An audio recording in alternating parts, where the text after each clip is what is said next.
চলছে বিসিবির নতুন কার্যনির্বাহী কমিটির দ্বিতীয় সভা। এজেন্ডায় রয়েছে বিপিএল এর নতুন ফ্র্যাঞ্চাইজি অনুমোদন সহ বেশ কয়েকটি গুরুত্বপূর্ণ বিষয়। নতুন কমিটির এই বৈঠকে একাধিক গুরুত্বপূর্ণ বিষয় নিয়ে সিদ্ধান্ত হওয়ার কথা রয়েছে।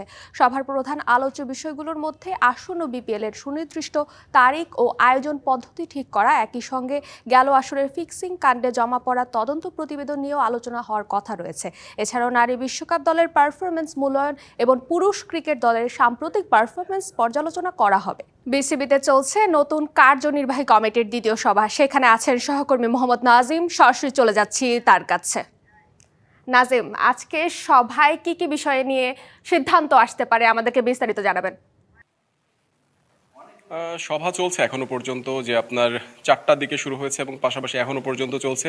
কিছুক্ষণ পরই হয়তো বা আপনার সিদ্ধান্ত জানানোর যে বিষয়গুলো নিয়ে আলোচনা করা হয়েছে সেই বিষয়গুলো কিন্তু আমাদের সামনে খোলাসা করা হবে। যে কোনো একজন আপনার ধরুন সম্ভবত বিসিবি সভাপতি আসার সম্ভাবনা খুবই কম, মিডিয়া কমিটির চেয়ারম্যান কিংবা বিপিএল গভর্নিং কাউন্সিলের যে সদস্য সচিব আছেন তিনি আসতে পারেন। তো সেই জায়গাটাতে আসলে মূল যে বিষয়গুলো আছে তারাই খোলাসা করবেন যে আসলে বিপিএল নিয়ে অনেক আলোচনা হচ্ছে, যে আপনার বিপিএল এর ফ্র্যাঞ্চাইজির আগ্রহী প্রতিষ্ঠান আছেন 8টি, সেই জায়গা থেকে আপনার যাচাই বাছাই করে 6টি পর্যন্ত প্রতিষ্ঠানকে দেওয়া হবে ফ্র্যাঞ্চাইজি। তো সেই 6টি প্রতিষ্ঠানকে হবে সম্ভবত সেটা আজকে না জানানো হলেও কালকে জানানো হবে। গতকাল আপনার বিপিএল গভর্নিং কাউন্সিলের সদস্য সচিব ইফতেখার রহমান মিঠু জানিয়েছিলেন যে আপনার 2 কর্মদিবসের মধ্যে তারা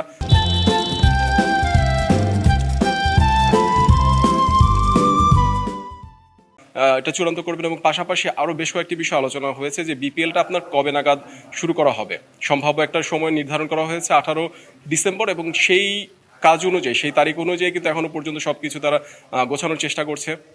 ব্রডকাস্ট নিয়ে আলোচনা হবে এবং পাশাপাশি যদি আপনার রাইটস এবং বিজ্ঞাপন যে আপনার দেওয়া হবে, যেটা হচ্ছে যে প্রতিষ্ঠানগুলো ফ্র্যাঞ্চাইজিগুলো যারা পাবে তো তাদেরকে আসলে রেভিনিউ শেয়ার কিংবা সেই বিষয়গুলো নিয়ে আলোচনা করার কথা আছে।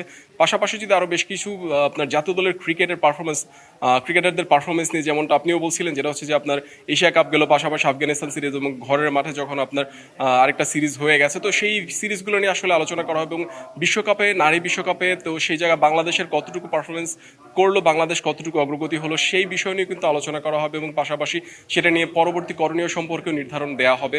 এবং আরেকটি গুরুত্বপূর্ণ বিষয় একটা সিদ্ধান্ত আসতে পারে, সেটা হচ্ছে বাংলাদেশের ব্যাটিং কোচ। আপনার নতুন ব্যাটিং কোচ একজন নিয়োগ পাওয়ার কথা। তো সেই জায়গাটা আসলে বাংলাদেশ কাকে নিয়োগ করবে এবং কে আছে এই সম্ভাবনার দৌড়ে কার এগিয়ে থাকবেন তিনি, সেটা নিয়ে অনেকটা আলোচনা করবে এবং পাশাপাশি সিদ্ধান্ত আমাদেরকে জানানোর কথা রয়েছে। প্রিয়া, এই ছিল আমার কাছে। নাজিম, আপনাকে অনেক ধন্যবাদ।